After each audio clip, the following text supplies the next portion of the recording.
How we doing? You guys are as worn out as I am on this stuff, it looks like. Trying to drum up energy for our last one. Come on, let's go. It's Tuesday, it's not Monday. Anyways,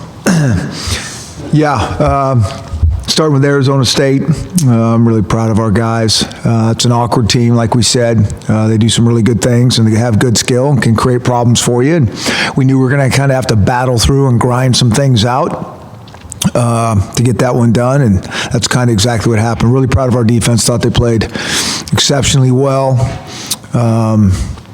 and kind of kept us in it until our offense could get a little rhythm going, and then do what we needed to do.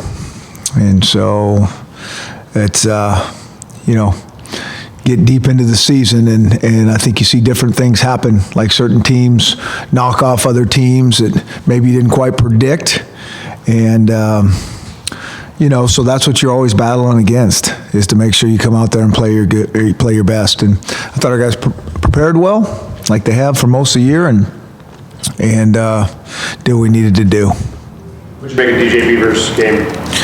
I thought he played pretty good, and it was kind of like we'd said, Azim's a hard guy to lose in terms of that for sure, but he's played a bunch this year, and so I feel like that about a lot of our guys at this point, that if some of our receivers have taken a lot of reps, and you got John Ross and Dante out there that seem to get the majority of the balls, but some of these other guys that have been kind of working a little bit more behind the scenes, Quentin Pounds and Andre Bocelli, and certainly Aaron Fuller's in there, and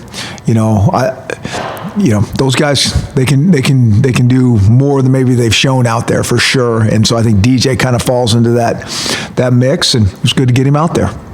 Chris, is there anything in what you saw in all three phases of that game that makes you feel like this was a great tune-up, a great kind of opponent to have before playing Washington State? Washington State's such a different, unique team in terms of what they do. Defensively, there might be a little bit of similarities, but offensively, they're just so unique that it's hard to say, like, for our defense, that was a good tune-up for sure, because they're just so different. But I think a good win at the end of the season against a team that can strike and hurt you and all those type of things. And, we kind of got some points in some unique, weird ways, with the onside kick, and they tried another one, and great field position. I think the next play we scored from a long ways out. But so it's kind of some of that stuff that we've talked about all year long and worked on. It's kind of like, probably this press conference, here we go again. But okay, there is something to it. Here it goes. We got to be prepared. We got to be ready to go. And they were, and it was awesome to see Drew Sample, who hasn't, when that whole thing's set up, it's not necessarily designed for him to get the ball, but they kick it right to him, kind of a slow roller, and he does a great job. And then the next one, Keyshawn's not necessarily in there to, because he's got these unbelievable hands. He's a linebacker, but yet they kick one to him, and not only does he field it great, he does something with it. And so we practice those things, and it's nice to, the game, 11, and it shows up, and they actually make something happen. Along those lines, can you go back to last year's film at all? Is it a reference for anything? Or is it with Falk and Bender, are they just so different that it's just not worth looking at? Well, in terms of what Washington State's doing, well, the scheme is certainly similar extremely similar. They run the ball more effectively for sure. And, that was a much different game for those guys, not having Luke in there. He's an expert in that system. He runs it from top to bottom, and he can throw with the best of them. So that's different for sure. So tough to stop. Well, I think it's a heck of a system. They really do. Coach Leach trains them well in terms of, we're going to run the ball into this look, and we're not into this. And if they're doing this, we're going to throw a screen. And, so he's got them very dialed in. He's taught him the game in that system. And then you could probably put him in any system, and he's going to be just an excellent quarterback. He's big, tall, pocket passer that throws strikes. Anything you can share with us on Darren Gardenhire? Yeah, Darren is no longer on the team. Yeah, difference in philosophy, I guess, is probably the best way to put it. Was that a surprise? Yeah, a little bit. Just realized like yesterday, or? You know, there's, you know, I don't want to get into the specifics, but His choice or your choice? that was his choice. Yep. And was that after the game? No, there's, you know, last couple days. Chris, what do you think about the way that John Ross has played overall this season? Well, I think he's played spectacular. You know, just a guy that we're extremely proud of. You know, we've talked about this before in terms of how he's come back from his injury, but not just that. I mean, even if he didn't have an injury, just the improvements that he's made in his game.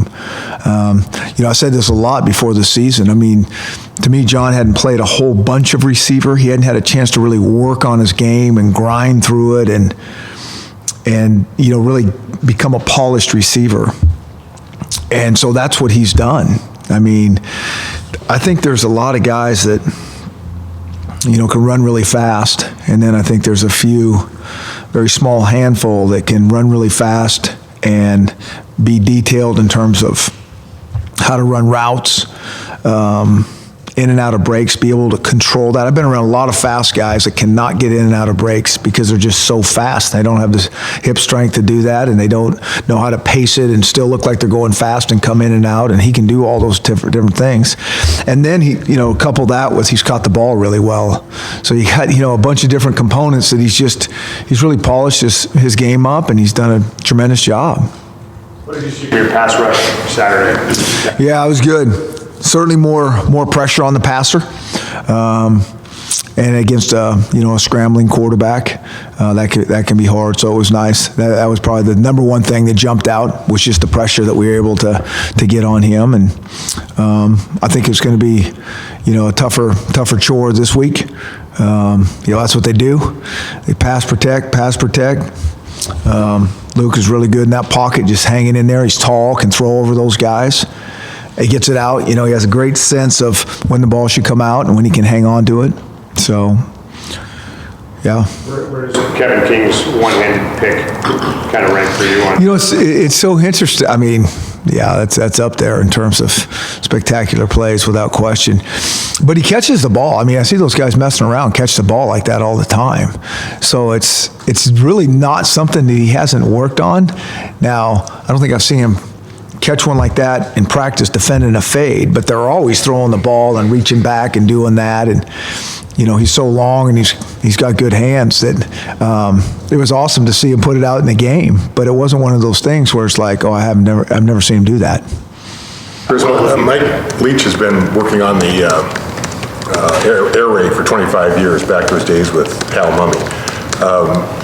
And it was said then that this is an offense that if you don't have top 25 athletic talent, it's a great equalizer to keep teams in game, and obviously been very successful. If you believe that, have there been times when you were at Boise State that you thought about incorporating some aspects of it, whether it's the two-point stance or the wide sets or the horizontal throws or four verts? And so we do. You know, I think everybody has some elements of what they do in their pass game. I mean, you know, the routes that they put out there aren't unique to just them. I think it's how the whole system fits together, how he teaches it, how they game plan in terms of, you know, I think they've been doing the same stuff for a long time, but there's enough there depending on coverage and route adjustments and all those type of things. And so he's just unique in his approach of his system of what it works, what works for those guys. And so, you know, everybody has elements of some two-point stance and some wide splits, and but it's just kind of how he puts it all together that makes it unique. And it is his system that he has trimmed and streamlined, and they have it completely dialed. And how he believes, you know, you score points and move the ball. And for his system, he's right. The best part about it is allowing receivers to adjust their routes to the coverage played as they come out of their break? Yeah, I think, I think that's a good and a big part of it. Along with probably how he trains the quarterback to get into the right play and get out of it. I think there's a lot of checking going on depending on numbers and coverage and those type of things. And so he's got his way that's really good. Obviously, a handful of productive receivers, but what makes Gabe Marks so hard to cover? Yeah, it's always hard to explain those guys. He's fast. He can get in and out of breaks. He's a playmaker on the ball. And he's been in this system now for a while. And so he's an expert in that system. And the combination of all those things, make him a tough guy to defend. Has this offense maybe become more difficult to prepare for? Yeah, it always is. It's so different. And I think even probably simulating in practice is not the same thing. Which is kind of unique, because you think, hey, 4 wides and they're throwing it and spreading out the field, but it's, they operate with so much precision that's really what makes the difference.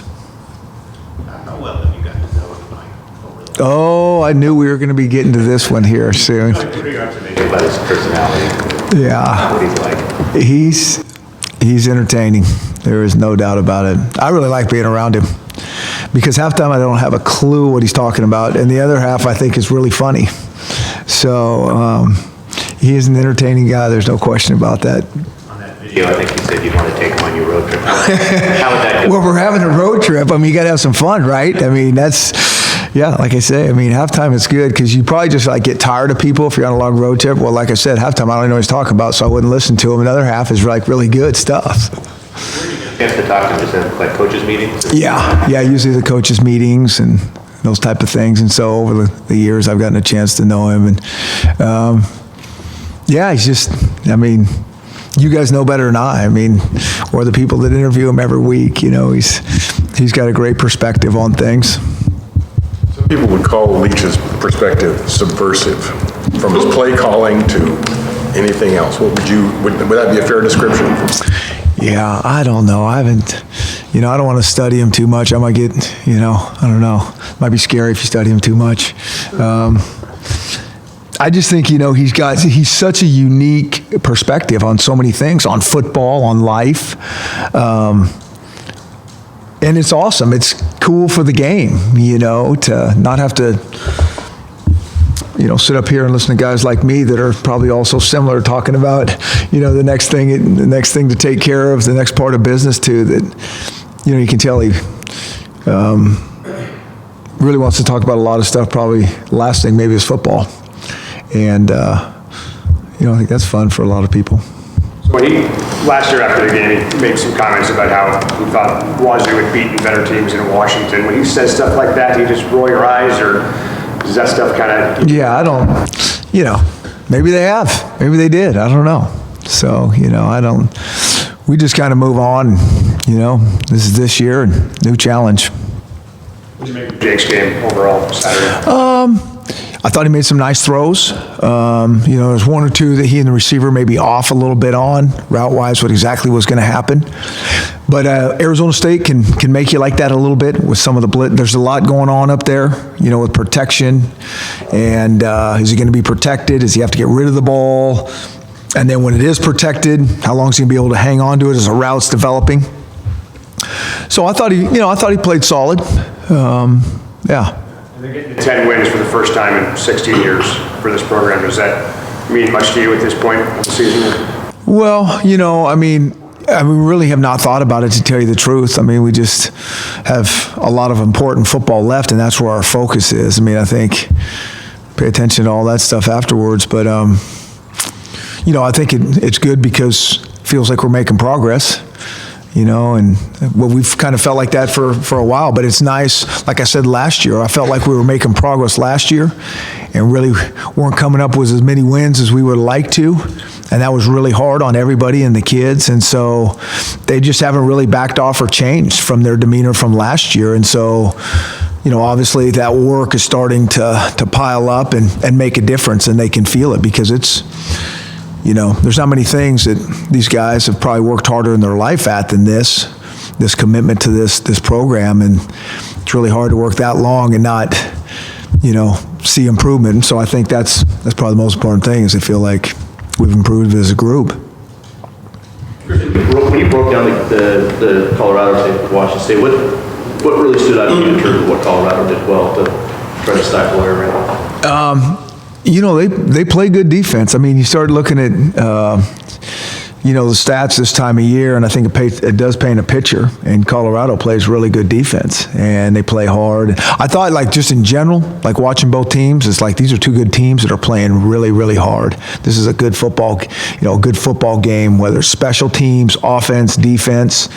I think Colorado got behind a little bit, and they just kind of kept battling, and it was impressive on both sides. It really was. And then I think Colorado made a play or two, more in the fourth quarter. But, on offense, obviously Colorado did a good job with those quarterback runs to, grind it out. And that quarterback carried a lot, took a lot of shots. Colorado's a tough team. Would you rather play this game on a Saturday? Well, yeah, probably. I think all coaches probably would, just to get that extra prep time, let your guys rest up a little bit more. If you had your druthers, that.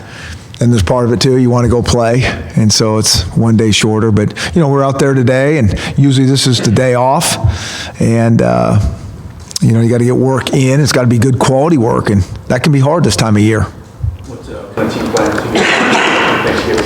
Yeah, so we'll kind of do our little stuff that we normally do in the morning here, practice-wise, and then we'll come up and have kind of a Thanksgiving lunch, late lunch, and then head over to Pullman. Yeah. What do you remember about the game 2 years ago? Cold. I mean, that's what I remember. And I've been in a lot of cold games, and that one felt like as cold as I could ever remember. So I was proud of our guys, to go over there and play in that cold, and I thought they played hard, and I really didn't think it affected them, but it affected me. I mean, I had every bit of clothing I could possibly get. I was like, the Michelin man walking around. I mean, I really couldn't. If someone was going to run into me on the sideline, there was no way I was going to be able to get out of the way, and that was part of the risk I was willing to take. How do you handle the obvious, which is that this is for a trip to the Pac-12 Championship? Talked about a motivating factor for your guys this week. That's a really good question. It's just like these kids have been all in on every game. And so to say okay, this one's more, I don't know. I mean, I just want them to prepare like they have and go over and compete like they have, which I know they will. And we know it's all this hard work kind of comes down to this.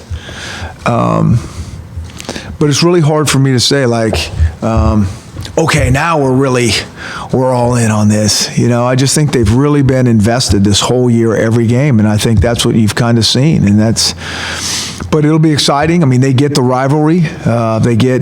That we're playing a heck of a team in a really hostile situation. And I mean, I think this is different than most places going. You guys are undefeated on the road this year. How have you seen just the way the kids handle those types of atmospheres that you're talking about, from Oregon to Utah to other places you've been to? Yeah. And so they've obviously done a very nice job, and it's the way we travel. I think the way everybody travels is kind of nice, that you're just in and out so fast that we get there. We're kind of in a routine, and then you just got to be able to handle crowd noise and momentum swings, that all that stuff goes against you, and you got to stay strong and just keep executing. And so, it sounds easy, can be tougher to do, but the kids have done a good job with it, obviously. Last couple games looks like he's really back to full strength and all that. It's such a big part of the offense in September. I mean, do you feel like feels like he's kind of a wild card? Yeah. You got the outside. You guys can do so much with him. Yeah, exactly. He's another guy that I didn't mention with all those reps, but he did. He's such a tough guy, and he got slowed down there for a couple games, but just still kept battling through it. And so I think he's getting back, like you said, and he's such a unique guy for us, unique weapon to have because of the versatility. And he makes it nice when you game plan. Chris, what do you envision Azim and Joe's role this week for the team? Well, it depends. You know, we can only take so many guys, and so, you know, those guys are healing up, is what they really are doing. We saw Azim around here on Saturday for the first time, and then we got him back over here, and you know, he's still in a lot of pain getting through that surgery, and so he's probably got a handful of more days of getting over the hump of that initial trauma to surgery and all those things. And Joe's the same way. You know, he had procedure kind of on both feet.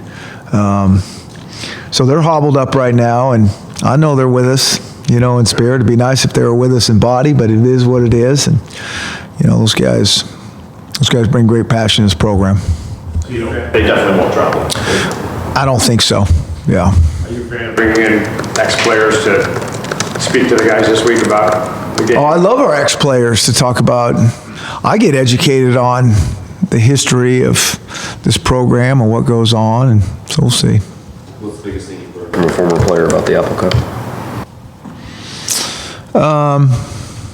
You know, I think I think sometimes from the outside, you know, you can sometimes underestimate the intensity of, you know, the rivalry and how important it is to so many people, and that always gets put back in perspective pretty quick. Considering that Washington State seems to have turned their program around and you guys are rolling, do you think you might be starting an era where the Apple Cup is like significant like this one year after year? It'd be nice, you know. I mean, it'd be nice because, you know, it'd mean that we're playing at a high level and doing what we need to do. And, you know, obviously, Coach Leach got a really good, you know, way. He has his way to, you know, to get it done and win. And so I think it would be good. Yeah. I mean, a lot of good football. Sure. We'll just give me a run game Saturday that maybe was an improvement over what you saw the week before. Yeah. I thought there was some improvement. It's hard to compare because the styles are so different. And again, you know, some of it did not look good because they kind of, you know, can blow some things up. But I will say this, I mean, Washington State is very good at that as well. They're a penetrating defense, a movement defense. They're the number one, I believe, run defense in the conference, number one in tackles for loss. So there's some similarities there. And those are hard guys to go against. I mean, there's a lot of respect for, you know, that whole program, but they play hard. And so sometimes, you know, it can make you look really bad. But I did think that our guys did a good job in the offensive line, and Miles LeBlanc were making some things happen. How fired up do you personally get when you walk into a place like that and there's 35,000 people rooting against you? You know, I mean, I just, again, I think it's great for college football. Like, I always kind of come back to this, is like, you know, that's why what these kids came here for. I mean, that's the beauty of college football. Like, whether it's in our stadium and it's that great environment and all that positive energy, but if you got to go into the road, you know, just to feel that energy the other way. I've been in a lot of stadiums on the road where it's like, okay, boys, let's go. You know, I mean, we got to crank this up. I mean, there's just not a bunch of energy in the stadium, and that's not nearly as fun as going into an environment where it's, you know, everybody's passionate, and so it's the way it should be. In the recruiting trail, do you cross paths with WSU more now than you did? Are you guys in on the same players, or a little bit, or a lot? It's a little bit different. You know, I certainly know most of the guys that they're recruiting, and I'm sure vice versa. But, you know, our styles are, you know, so different that I think that might have something to do with it too. I mean, certainly being in the same state, and, you know, so kids that they're recruiting in the state, and, you know, we probably are too. Is it more now than when you first got here? Yeah, maybe somewhat. But again, I kind of go back to, I think they have their recruiting. Well, I know they do. I mean, I think they do a really good job recruiting I think everybody has to know exactly what they want in recruiting. You know, it's one thing to take a good player, and if he doesn't fit you for whatever reason. And I think a lot of people don't really stick to their guns in terms of like, this is what we're looking for. I know it's really hard for us and for me. You know, I can get enamored with a guy that's like, wait a minute, are we even taking a guy at this position? You know, you might not even be taking a guy that year, or it's like, that's not really the style that we're looking for. You know, this is what we really want this guy to do. And so with the styles being different, you know, there's, and even like the different areas of the state, you know, I think that matters too, what kids are looking for. We might like the same guy, but some kids are looking for more rural and some kids are looking for more, you know, metropolitan, those type of things. So, yeah, we do, but it's not all the time. What have you seen from the both Hawaii, O'Brien, Bartlett, I guess, group kind of in there for Mathis as far as progress they've made the last month or so? Building skill, getting better, learning, you know, all those things. And if they keep bringing the intensity that they have been, I mean, you see a little bit better each game. You know, JoJo's played a lot of football for us at a high level for a few years now, and so for those guys to step right in and be him is probably unrealistic, but I do see progress. The other JoJo McIntosh, you mentioned Saturday that you were hoping to have him back for Friday. Yeah, and we're still hopeful. Yeah. Good. Okay. Thank you, guys.